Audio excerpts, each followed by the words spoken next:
তুমি যে পরকিয়া করতেছো যে ব্যক্তিটার সাথে, তুমি ভাবতেছো সে ফেরেশতা, কিন্তু সে যখন ইবলিস হবে। আগে ভিডিওটা একটু দেখেন। বলেছিল যে ঈদের ভিতরে বাসে ঈদে বলেছিল যে আমি কুয়াকাটায় যাচ্ছি, কিন্তু কুয়াকাটায় যাইনি। ওই ঈদের ভিতরে আমার কাছে যায় রাত ছিল।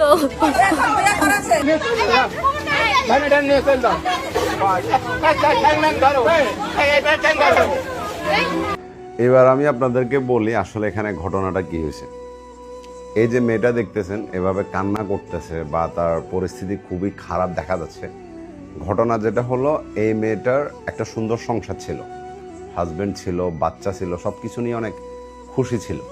কিন্তু যেমনটা হয় পরিবারের মধ্যে বা সংসার জীবনে, অনেক হাজবেন্ড ওয়াইফের মধ্যে টুকটাক ঝগড়াঝাটি হতেই থাকে বা হয়, এটা নর্মাল একটা বিষয়। কিন্তু কিছু কিছু মেয়ে আছে ভাবে যে হয়তো এই মানুষটা এমন, কিন্তু আমি আসলে এমন ডিজার্ভ করি না, আমি আরও ভালো ছেলে ডিজার্ভ করি।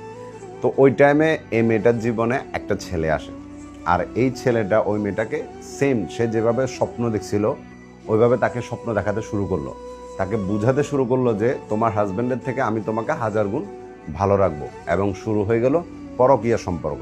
দেন এভাবে মোটামুটি 1 বছর 1.5 বছর যাওয়ার পরে এই মেয়েটার সাথে ওই পরকীয়া ছেলেটার এমন একটা সম্পর্ক হয়ে গেছে যে দিনকে দিন রাতকে রাত হোটেলে সময় কাটানো, বিভিন্ন জায়গায় যাওয়া, বিভিন্নভাবে তারা আত্মীয় স্বজনের বাসায় গিয়ে থাকা, ওইভাবেই তাদের জীবন মানে হ্যাপি মাস্ট কাটতেছে।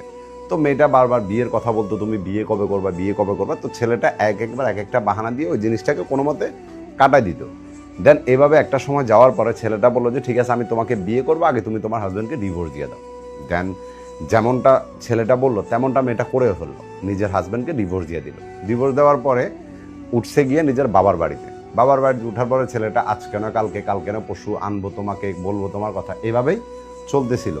দেন একটা সময় এই বিষয়টা মেয়েটার পারিবারিকভাবে সবাই জেনে গেছে যে মেয়েটা এমন এমন ঘটনা ঘটাইছে। যখন এটা পারিবারিকভাবে জানছে, আর পারিবারিকভাবে জানার বিষয় হলো যে মেয়েটা কি করতো, এই ছেলেটাকে নিয়ে মেয়েটার নিজের বিভিন্ন আত্মীয় স্বজনের বাসায় যেত, বলতো যে এটা তার হাজব্যান্ড, স্বামী পরিচয় দিত সবাই, বুঝতেছেন।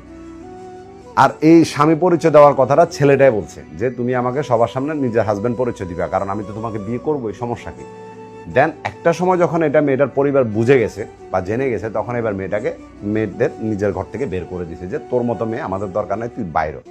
তখন এবার মেয়েটা কি করলো, যে ছেলের সাথে পরকীয়া করছে তাকে সম্পূর্ণ বিষয়টা জানালো যে আমার পরিবার এমনি এমনি আমাকে ঘর থেকে বের করে দিয়েছে, তুমি এসে আমাকে নিয়ে যাও। তখন থেকে এবার ছেলেটার ফোন মোবাইল সব কিছু বন্ধ, মেয়েটার সাথে কোনো রকম যোগাযোগ আর করতেছে না। তো মেয়েটা কোনো কিছু না পেরে কি করলো, ছেলেটার বাড়িতে এসে অনশনে বসছে। এখন ছেলেটার যে বাড়ি, সে নিজে থাকে নিজের মামার বাড়িতে, ছেলেটা নিজে থাকে তার মামার বাড়িতে, তার মাও থাকে তার মামার